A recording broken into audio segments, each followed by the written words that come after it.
వాగార్థవివ సంపృక్తౌ వాగార్థప్రతిపత్తయే జగతః పితరౌ వందే పార్వతీ పరమేశ్వరౌ.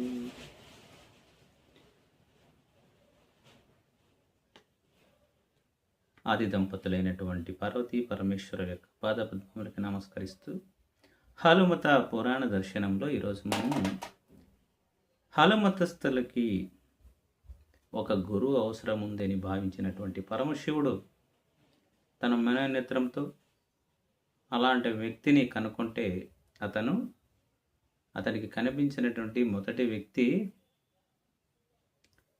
రేవణ సిద్ధేశ్వరులు.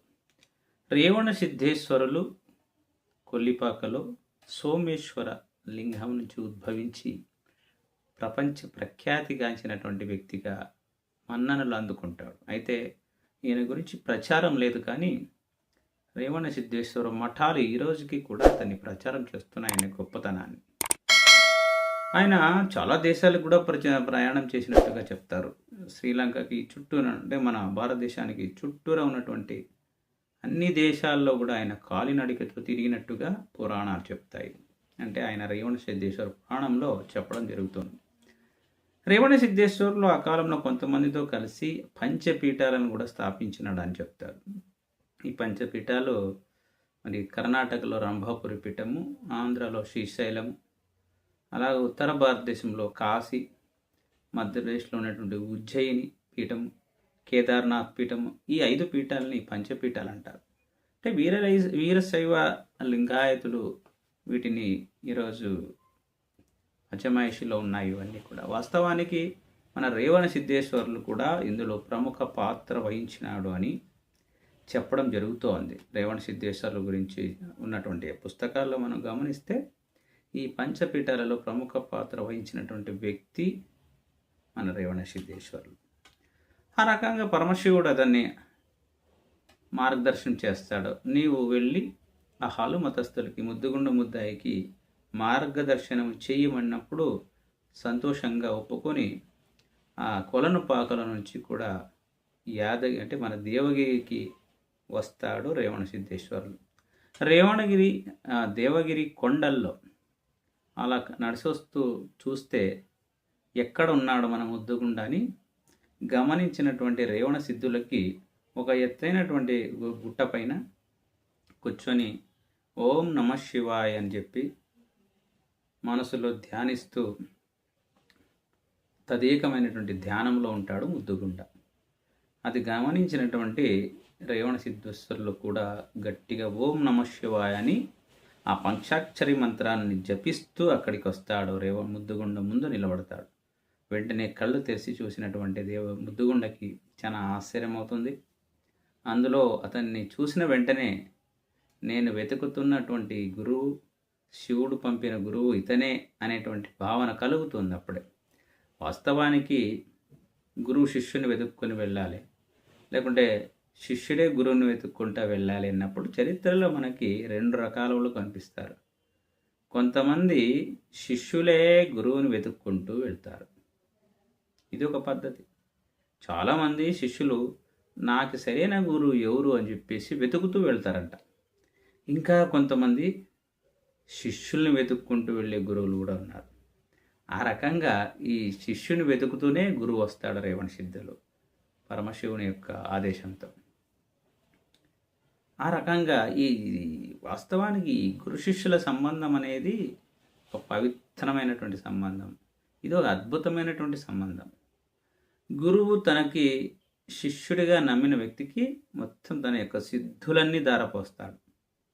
ఎంతోమంది శిష్యులు ఉన్నప్పటికీ కూడా గురువు కొంతమందికి మాత్రమే తన యొక్క సిద్ధుల్ని ధారపోసినట్టుగా మనం గమనించవచ్చు. రామకృష్ణ పరమహంసుల వారికి చాలామంది శిష్యులు ఉన్నారు, కానీ ఒక్క వివేకానందకే తన యొక్క తపస్సునంతా కూడా ధారపోసినట్టుగా మనము చదవచ్చు. మనం గ్రంథాల్లో చూస్తే కనుక ఎంతోమంది శిష్యులు ఉన్నప్పటికీ కూడా ఒక నరేంద్రునికే తన యొక్క తపశ్శక్తిని ధారపోస్తాడు రామకృష్ణ పరమహంసుల వారు. ఆ రకంగా గురువులు కొంతమందికి మాత్రమే తమ యొక్క తపస్సుని, తమలో ఉన్నటువంటి శక్తుల్ని అన్నిటిని కూడా ధారపోసినట్టుగా మనము చరిత్రలో మనం గమనించవచ్చు అన్నమాట. అదే రకంగా కూడా ఇక్కడ కూడా రేవణ సిద్ధేశ్వరులు ముద్దుగుండ ముద్దాయికి ఒక మార్గదర్శనం కోసం వస్తాడు. వచ్చి వాళ్ళు మాట్లాడుతున్నటువంటి సందర్భంలోనే ఆయనకి ఆనందం అవుతుంది. ముద్దగుండకి సాష్టాంగ ప్రణామం చేసి రేవణ సిద్ధేశ్వరులకి అక్కడి నుంచి పీల్చుకొని వెళ్తాడు వాళ్ళ ఇంటికి. అంటే ఆ ముద్దాయి ఉన్నటువంటి ప్రదేశానికి పీల్చుకొని వెళ్ళి అతనికి ఆ గొర్రెల దొడ్డిలో పీల్చుకొని వెళ్ళి మంచి పాలిస్తాడు. తాగి రేవణ సిద్ధేశ్వరులు అడుగుతాడు, ఏం కావాలి, ఏం చేయాలనుకుంటున్నామని. గురువులే, నాకు నా భార్య ఈరోజు గర్భవతి, మాకు మా సంతానానికి ఒక మంచి ఇల్లు కావాలి, మంచి ఇల్లు కట్టుకోవాలి, చుట్టూ కోట కట్టుకోవాలి అనుకుంటున్నాను.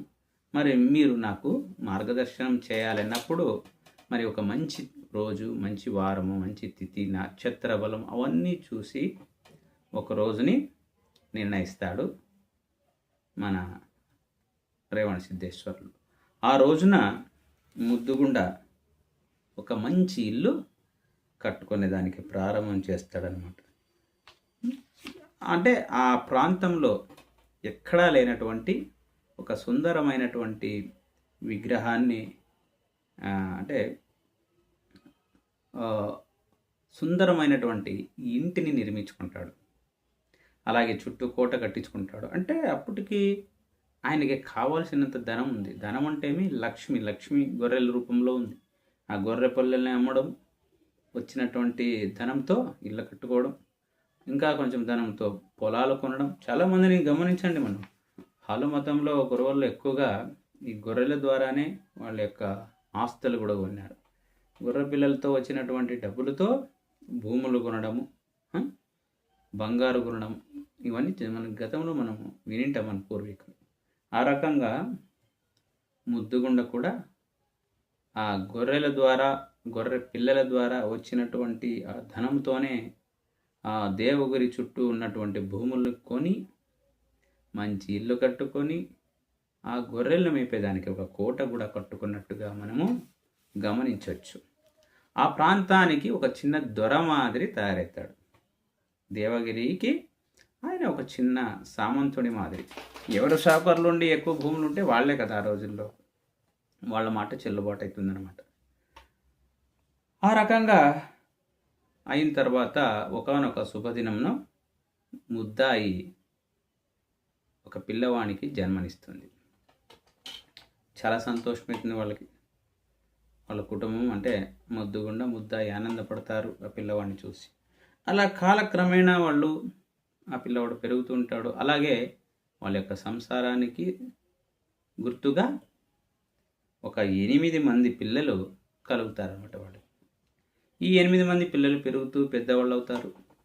ఈ సందర్భంలో ఆ పిల్లలందరూ కూడా విద్యాబుద్ధులు నేర్చుకుంటారు, కానీ వ్యవసాయంలోకి పోయేదానికి ఇష్టపడతారు. గొర్రెలు కాసుకునేదానికి ఊరికి ఇష్టం ఉండదన్నమాట. ఎవరిని పిలిచినా నేను గొర్రెలు కాసుకునే దానికి రాను, నీవు గొర్రెలు కాయి, మేము మాత్రం గొర్రెలు కాయము, మేము వ్యవసాయం చేస్తాము అంటారు. ఈ రకంగా అతనికి ఒక ఆలోచన వస్తుంది, ఏం చేయాలి, ఈరోజు నేను ఇంత సంపాదించినానంటే గొర్రెల ద్వారా సంపాదించినాను, కానీ ఈరోజు గొర్రెలు కాసేదానికి ఎవరు రాకపోతే ఒక్కొక్కసారి పంటలు రావచ్చు, పంటలు పోవచ్చు, కానీ గొర్రె పిల్లలు ఎప్పుడూ వాటికి వీళ్ళని ఇబ్బంది పెట్టదు. గొర్రెలు ఎంత ఉంటే అన్ని డబ్బులు వస్తుంటాయి. మనం కష్టకాలంలో కూడా గొర్రె పిల్లలు నమ్మి మనం బతకవచ్చు, కానీ వ్యవసాయం కానీ మిగతావి కానీ నమ్ముకుంటే ఇబ్బంది కదా అని చెప్పి ఆలోచన చేసి బాధపడతాడు. వెంటనే శివుణ్ణి తలుసుకున్నప్పుడు శివుడు ప్రత్యక్షమై నీకు మంచి ఒక పుత్రుణ్ణి ఇస్తాను, ఆ పుత్రుడు ద్వారా మీరు ఆ గొర్రెల సంతతిని అభివృద్ధి చేసుకోవచ్చు అని వరం ఇస్తాడనమాట. ఆ రకంగా శివుని యొక్క ఆ వర ప్రసాదం వల్ల ఒక మంచి పిల్లవాడు కూడా జన్మిస్తాడు. ఆ పిల్లవాడి పేరే ఆదిగొండ. అంటే ముద్దుగుండకి 8 మంది పుత్రులు కలిగిన తర్వాత 9వ వాడు ఆదిగొండ. ఈ ఆదిగొండ చాలా మంచి పిల్లవాడు. తల్లిదండ్రులు ఏం చెప్తే అది చేసే పిల్లవాడు అనమాట. మంచి రోజు ఆ పిల్లవానికి పేరు పెడతారు. ఊర్లో వాళ్ళందరిని పిలిచి పేరు పెట్టి ఆ పిల్లవాడిని అల్లారు ముద్దుగా పెంచుకుంటుంటారు. వాస్తవానికి చిన్నవాడు కాబట్టి ఏమీ పని పెట్టేవాళ్ళు కాదు తల్లిదండ్రులు. కానీ పైన ఉన్నటువంటి 8 మందికి మాత్రం వీడిని చూస్తే ఓ రకంగా అసూయ ఉండేది. ఎవరికైనా అంతే.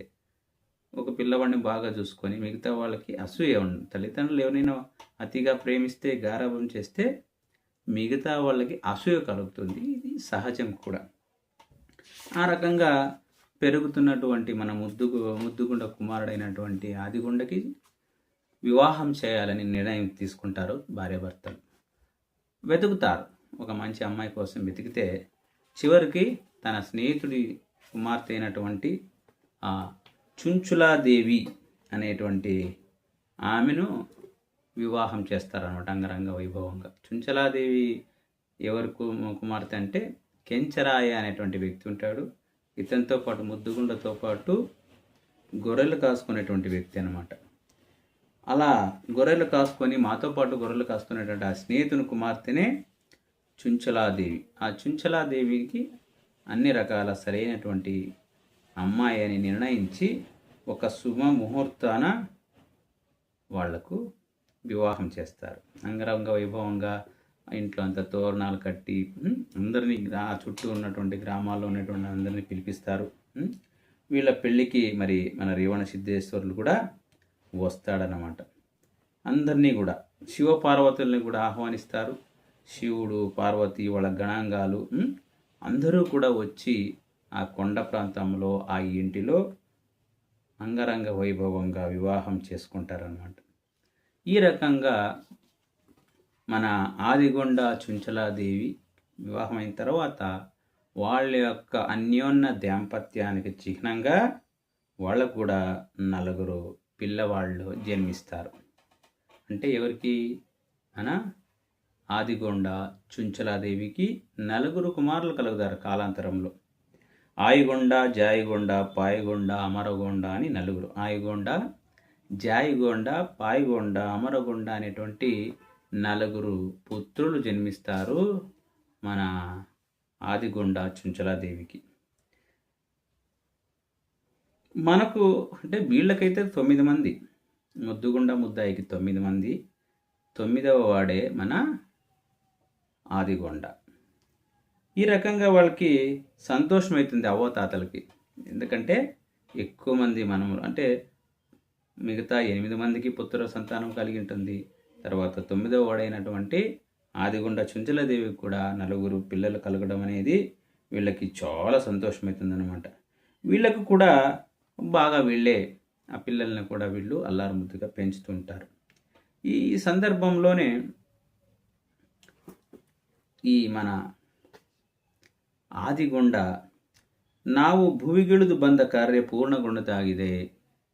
ಇನ್ನೇನು ಇಂದೋ ನಾಳೆಯೋ ನಾವು ದೇಹ ಬಿಡುವವರು. వీళ్ళు వృద్ధులైతారు. వృద్ధాప్యంలో ఒకరోజు ఎవరు మన దేవగొండ వాళ్ళ నాన్నగారు ముద్దాయి ముద్దుగొండ ఇద్దరూ కూడా మన ఆదిగొండని పిలిపించి దగ్గరికి 9వ కుమారుడైనటువంటి ఆదిగొండని పిలిపించి, ఆదిగొండ మేము ఈ భూలోకానికి వచ్చినటువంటి కార్యము నెరవేరింది. ఈరోజో రేపో మేము దేహత్యాగం చేయొచ్చు. కాబట్టి నువ్వు ఈ రోజు నుంచి కూడా నా మాట విని మేము చెప్పినట్లు నువ్వు చేయాలి. శివుని ఆజ్ఞతో నేను ఈరోజు ఈ గొర్రెలను మేపుకుంటూ ఈ ప్రాంతానికి వచ్చిన దొర అయిన ఆయన ఇక్కడ ఉన్నటువంటి భూములు కూడా కొన్నాను. మీ సంతతిని అన్నిటికీ కావలసినంత ఏర్పాటు చేశాను. ఇప్పటి నుంచి నీవు కూడా ఈ గొర్రెలు కాసేది నీవు నేర్చుకొని వీటి ద్వారా వచ్చే సంపత్తుని మాత్రమే నువ్వు సంపాదించు. వీటిని ఎప్పుడూ వదలొద్దు, గొర్రెలు కాసే పనిని వదలొద్దు అని చెప్పేసి చెప్తాడనమాట. ఇప్పటి నుంచి కూడా నీకు 4 లక్ష్మిలు ఉన్నట్టు. ఎవరెవరు? బండారము, కంబళి, బెత్త, కురిగడ. బండారము పసుపుని ఎప్పుడు వదలొద్దు, కంబళి నేయడం వదలొద్దు, బెత్త ఒక కట్టి గొర్రెలు. ఈ 4 కూడా మనకు లక్ష్మి ఉన్నట్టు. వీటితోనే మన యొక్క సంతతి అభివృద్ధి చెందింది గనుక కాబట్టి నీవు కూడా వీటి 4 ఎప్పటికీ వదలొద్దు అంటాడు. నిజమే. ఇప్పుడు భండార అనేది మన యొక్క పవిత్రమైనటువంటి వస్తువు. భండార మనం వాడే భండారము ఒక శ్రేష్టమైనటువంటిది. భండారం గతంలో ఒక వీడియో కూడా చేశాను భండారం గురించి. ఆ భండారం మన ఇంట్లో ఎప్పుడు ఉండాలా?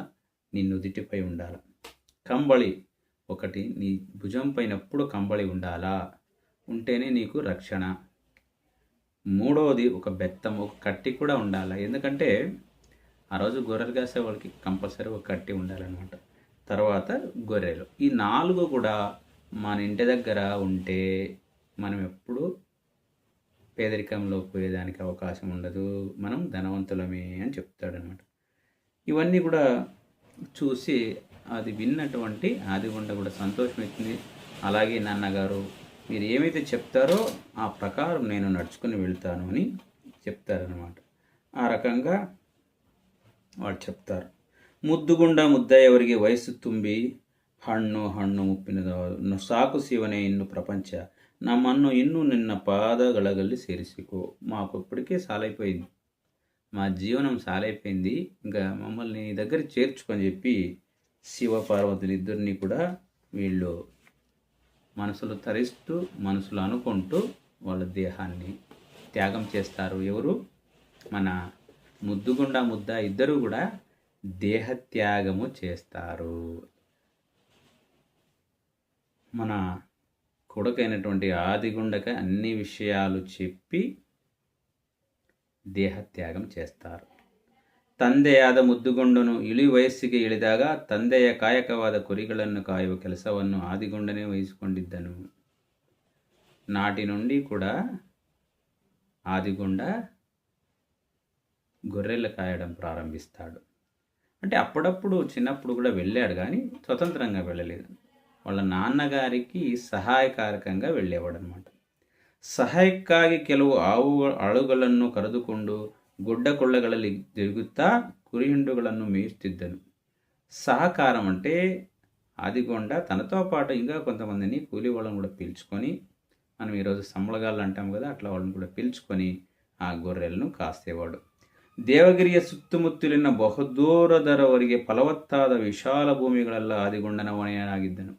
ఆ దేవగిరి చుట్టూరా ఉండేటువంటి ఆ భూములన్నీ కూడా ఆయన దొర అయిపోతాడు మన ఆదిగొండ. ఆదిగొండ అప్పటికే ఆ భూములన్నీ కూడా కొన్నాడు కాబట్టి ఆ విశాలమైనటువంటి భూములకి మన ఆదిగొండ ఇప్పుడు ప్రభు అవుతాడనమాట. అంటే ఆ భూమి ఎలా ఉంటుందంటే సహజంగా అది మంచి ఫలవత్తమైనటువంటి భూమి, చెట్లు చేమలతో ఉండేటువంటి భూమి అనమాట అది. అక్కడ సమృద్ధిగా వర్షం రావడం, ఎప్పుడైతే సమృద్ధిగా వర్షం వస్తుందో అప్పుడు వాటికి కావాల్సినటువంటి మేపు బాగా దొరుకుతుందన్నమాట. అంటే గడ్డి బాగా పెరిగే ప్రదేశం. ఆ నీళ్లు గొర్రెలు కావాల్సింది ఏంటంటే మంచి సమృద్ధమైనటువంటి చెట్లు, గడ్డి, నీళ్లు కావాలి. ఈ రకంగా వాళ్ళు ఒక పక్క వ్యవసాయము, ఇంకొక పక్క గొర్రెలు కాస్తూ బాగా ధనవంతులుగా ఉంటారు మన ఆదిగొండ చుంచలదేవి దంపతులు. వాళ్ళకు కలిగినటువంటి పుత్రులు కూడా ఆదిగొండకి 4 కుమారులు అని చెప్పాముగా, ఆయిగొండ, జాయిగొండ, పాయగొండ, అమరగొండ. వీళ్ళు కూడా పెద్దవాళ్ళు అవుతూ మంచి విద్యాబుద్ధులు నేర్చుకుంటారనమాట. ಅರಮನೆಯಲ್ಲಿ ಬೇಕಾದನ್ನು ತಿಂದು ಅಪ್ಪ ಮೇಯಿಸುವ ಕುರಿಗಳ ಹಾಲು ಮೊಸರು ತುಪ್ಪ ಉಂಡು ಸುಖಪೀಡಿತರಾಗಿದ್ದರು. వీళ్ళు కూడా బాగా మంచి చదువుకున్నారు, బాగా అంటే మంచి సుఖకరంగా పెరిగారు. ఈ 4 ఆయిగొండ, జాయిగొండ, పాయగొండ, అమరగొండ బాగా సుఖంగా పెరుగుతూ వచ్చారు. కానీ ఈ సుఖం ఎక్కువైతే ఏమవుతుందంటే పని చేయరు కనుక వీళ్ళు కూడా పని చేసేదానికి పోరు, ఒక్కరు కూడా పని చేసేదానికి పోరు. ఈ ఆదిగొండ, చుంచలదేవి ఇద్దరు కష్టపడుతూ ఉంటారన్నమాట. ಮೊದಲು ಮಕ್ಕಳು ಅರಮನೆಯಲ್ಲಿಯೇ ಸುಖವಾಗಿ ಉಂಡು ತಿಂದು ಬೆಳೆಯಲಿ. మొట్టమొదట చిన్నపిల్లలు కదా, వాళ్ళకి ఎందుకు పని చెప్పాలని వీళ్ళు తల్లిదండ్రులు ఆదిగొండ చెప్పుడనమాట. చిన్నపిల్ల వాళ్ళకి ఎందుకులే అనుకుంటే వాళ్ళు అదే అలవాటు చేసుకొని పెద్దవాళ్ళు అయిన తర్వాత కూడా ఏం పని చేయకుండా తిని బాగా తిరిగేవాళ్ళు అనమాట. గొర్రెలు కాసేదానికి ఎవరు పోయేవాళ్ళు కాదు. ముందే దొడ్డవరాದ ಮೇಲೆ తావే స్వయిచ్ఛದಿಂದ కురిపాలను మాడవరు. అంటే వీళ్ళు నేను ఎలాగైతే పెద్దవాడినైన తర్వాత గొర్రెలు కాసేదానికి వెళ్ళానో వీళ్ళు కూడా ఏదో రోజు వీళ్ళకి బుద్ధి వస్తుంది, వీళ్ళే వెళ్ళి పని చేస్తారు అని భావిస్తాడు. కానీ వీళ్ళెవ్వరు గొర్రెలు కాసేదానికి ముందుకి రారు. ఇలాంటి సమయంలో మరి ఏం చేయాలో అర్థం కాలేదు. ಅಡವಿಯ ಮುಳ್ಳು ಕಲ್ಲುಗಳನ್ನು ತುಳಿಯುತ್ತಾ ಮಳೆಯ ಚಳಿಗಳಲ್ಲಿ ದೂರದ ಗುಡ್ಡಗಳಲ್ಲಿ ಕುರಿಮೇಯಿಸುವ త్రాస 4 మಕ್ಕಳಿಗೆ ಬೇಡವಾಯಿತು. అంటే ఈ గొర్రెలు కాయడం అనేది వాళ్ళకి ఇష్టం లేదు. తండ్రితో వాదించేవాళ్ళు, మేము వెళ్ళము, ఆ గొర్రెలు కాయాలంటే చాలా కష్టం, అడవులో వెళ్ళాలా, ముళ్ళు ఉంటాయి, రాళ్ళు రప్పలు ముళ్ళు అవి తొక్కుకుంటూ నేను ఎండ గాలి చలి వాన వీటిలో తడుచుకుంటూ ఎండకి ఎండుతూ మేము ఉండము, మా చేత కాదు అని వీళ్ళు తండ్రితో వాదించేవాళ్ళు. ಶಿವನಿಂದ ಬಳುವಳಿಗೆ ಬಂದ ಈ ಕುರಿಗಳ ಪಾಲನ ಕೆಲಸ ನಿಲ್ಲಿಸುವಂದರೆ మహాకేడు. అయ్యో, ఇది మాకు దేవుడు ప్రసాదం ఇచ్చాడే, మా అన్నగారు ఎంతో కష్టపడి గొర్రెలు మేపే కదా ఇంత వాడిని చేసినారు, మమ్మల్ని ఇంత ఆస్తి సంపాదించాడు, కనుక మరి నాతోనే ఇది అంతరించిపోతుందేమో, తర్వాత మేము పేదవాళ్ళు అవుతామేమో అనేటువంటి భావన ఈ ఆదిగొండకి కలుగుతుందన్నమాట. ఏమి చేయాలి? కురి కాయుವುದನ್ನು బిట్టరే కులవే నాశవాగవదు. అంటే ఆ కాలంలో వేరే పనులు లేవు, ఇప్పుడు మాదిరి వేరే ఉద్యోగాలు ఉండేవి కాదు కదా. అందుకనే వాళ్ళు గొర్రెలు కాయడం ఒక్కటే వాళ్ళకి ప్రముఖమైనటువంటి వృత్తి. కురి కాయుವುದನ್ನು బిట్టరే కులవే నాశవాగదు. కులం నాశనం అయిపోతుంది నేను గొర్రెలు కాసేది వదిలేస్తే అని భావిస్తాడు ఆదిగొండ. ఎందుకంటే గొర్రెలు అనేవి బ్యాంకులో డబ్బులు ఉన్నట్లు, మనకి గొర్రెలు ఎవరి దగ్గర ఉంటాయో అవి బ్యాంకులో డబ్బులు ఉన్నట్టు, వాటిని అమ్మి ఎప్పుడైనా మనము డబ్బులు చేసుకోవచ్చు. కానీ భూములు పంటలు వచ్చినప్పుడు మాత్రమే మనకు డబ్బు వస్తుంది తప్ప పంట రాకపోతే మనం అప్పుల పాలవుతాం. కానీ గొర్రెల ద్వారా ఎప్పుడూ నష్టపోయిన వాళ్ళు ఎవరు ఉండరు అన్నమాట. బహుశా ఎప్పుడైనా ఈ గొర్రెల ప్రమాదంలో చనిపోయినప్పుడు పిడుగుపాటు వల్లనో జరిగితే నష్టం జరుగుతుంది తప్ప మిగతా కాలంలో ఎప్పుడు గొర్రెల వల్ల ఎవ్వరు ఇబ్బంది పడరు. గొర్రెలు ఉంటే మనం డబ్బులు ఉన్నట్లే అనమాట. ಕುರಿಗಳ సాక్షాత్ శ్రీ లక్ష్మీ స్వరూಪ, కురిగలిందలే సకల సౌభాగ్య. ఇక్కడ గొర్రెల ద్వారా వచ్చే పాలు, పెరుగు, తర్వాత నెయ్యి, ఇవన్నీ కూడా మనం అమ్ముకున్నప్పటికీ కూడా డబ్బులు వస్తాయి కదా. కాబట్టి సమృద్ధిగా పాలు, పెరుగు, నెయ్యి దొరుకుతుంది. ఆ గొర్రెల యొక్క ఊని నమ్మితే డబ్బులు దొరుకుతుంది. ఆ గొర్రె పిచ్చికలు వాటిని అమ్మినా కూడా డబ్బులు వస్తాయి. గొర్రెలు చూడండి, గొర్రెలు చర్మం ద్వారా, మాంసము ద్వారా, పాల ద్వారా, వాటి యొక్క చర్మము ద్వారా, వారి వెంట్రుకల ద్వారా, గొర్రెల యొక్క పిచ్చుకల ద్వారా కూడా డబ్బులు వస్తాయి. అందుకని లక్ష్మీ స్వరూపం అంటాం గొర్రెని. ఆశ్చర్యం అనిపిస్తుంది మనకి. ఇప్పుడు వేరే మన జంతువులతో పోల్చుకున్నప్పుడు గొర్రె ప్రాధాన్యత అదేమంటే, గొర్రె మాంసం ద్వారా డబ్బులు వస్తాయి, అలాగే గొర్రె యొక్క చర్మం ద్వారా డబ్బులు వస్తాయి, గొర్రె యొక్క ఉన్ని ద్వారా డబ్బులు వస్తుంది, గొర్రె యొక్క పిచ్చుకల ద్వారా కూడా డబ్బులు వస్తాయి అన్నమాట. అందుకనే గొర్రెల్ని మనము సాక్షాత్ లక్ష్మీ స్వరూపంగా భావిస్తామన్నమాట వాళ్ళ మతస్థులు. ఆ కాలంలో గొర్రెలు ఉన్న వాళ్ళే షావుకారులు. మేము చిన్నప్పుడు కూడా ఎవరికైతే ఎక్కువ గొర్రెలు ఉంటాయో వాళ్ళతోనే డబ్బులు బాగా వచ్చేవి. చాలామంది మా గ్రామంలో ఈ గొర్రెల ద్వారా వచ్చినటువంటి డబ్బులు అంటే గొర్రె పిల్లలు అమ్మి వ్యవసాయ భూములు కొన్నారనమాట ఆ రోజు. అందుకనే గొర్రెలు లేకపోతే మన యొక్క వంశము, ఈ హాలు మతమే నాశనం అవుతుంది అని చెప్పి ఆ రోజుల్లో భావించేవాళ్ళు. కాబట్టినే గొర్రెలకు అంత ప్రాధాన్యత ఉండేదన్నమాట. ఆ రకంగా ఆదిగొండ ఈ 4 కుమారులు కూడా గొర్రెలు కాసేదానికి పోవడం లేదే అని చెప్పి తనలోని తాను బాధపడుతూ ఉంటాడు. మిగతాది వచ్చే వీడియోలో మనం తెలుసుకుందాం.